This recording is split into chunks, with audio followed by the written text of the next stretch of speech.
ফের তৃণমূল সমর্থকদের বিরুদ্ধে তাণ্ডবের অভিযোগ। এবারে ঘটনাটি ঘটেছে কৃষ্ণনগর পুরসভার অন্তর্গত 11 নম্বর ওয়ার্ডে। স্থানীয়দের দাবি, সোমবার গভীর রাতে দুষ্কৃতীরা একাধিক বাড়িতে ভাঙচুর চালিয়েছে। দরজা জানলা ভাঙার পাশাপাশি বাসিন্দাদের উদ্দেশ্যে মৃত্যুর হুমকিও পর্যন্ত দিয়েছে।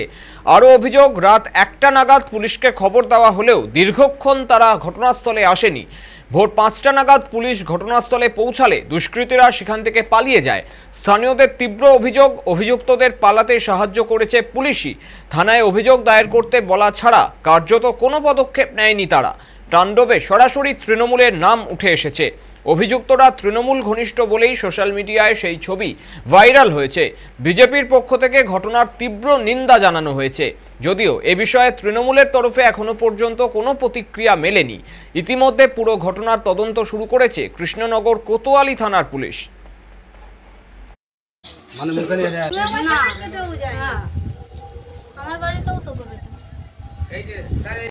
রড নিয়ে মেশিন দিয়ে দা নিয়ে এসেছিল, সব কুপিয়ে থুয়ে গেছে। পুলিশ সকালে এসেছিল, আমি রাত 1টা থেকে ফোন করছি, আসতে বলছি, আসছে না। আমরা অভিযোগ স্যারকে জানিয়েছি, এখন উনি কাউকে গ্রেপ্তার করেনি। লিখিত অভিযোগ করেছেন আপনারা? না, আমরা এখনো করিনি, আমরা যাব। হঠাৎ দেখি আমার ঘরের দরজায় মানে এরকম কুবাচ্ছে। ওদের কাছে বন্দুক ছিল, ওদের কাছে দা ছিল, রড ছিল, ইয়ে ছিল, বড় দা ছিল, এই যে কেটেছে।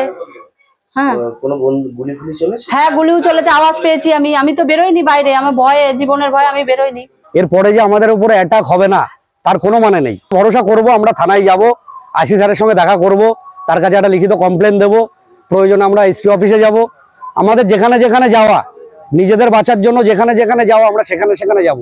আমাদের জানমালের সুরক্ষা আমরা তো নিজেরা করতে পারবো না, তার জন্য আইন আছে, প্রশাসন আছে, তারা যেন আমাদের কাইন্ডলি আমাদের জানমালের সুরক্ষা দেয়। ওই এলাকার সাধারণ মানুষ, তাদের বাড়ির উপর কিছু দুষ্কৃতকারী হামলা করেছে, তাদেরকে নাকি বাড়ি ভাঙচুর করেছে, তাদেরকে হুমকি দিয়েছে, গালিগালাজ করেছে।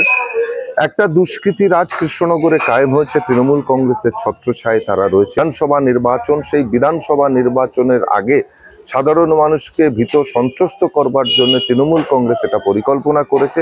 অবিলম্বে কৃষ্ণনগর কোতোয়ালি থানাকে বলবো, যারা এর সাথে যুক্ত আছে তাদেরকে গ্রেপ্তার করে দৃষ্টান্তমূলক শাস্তির দাবি আমরা করছি।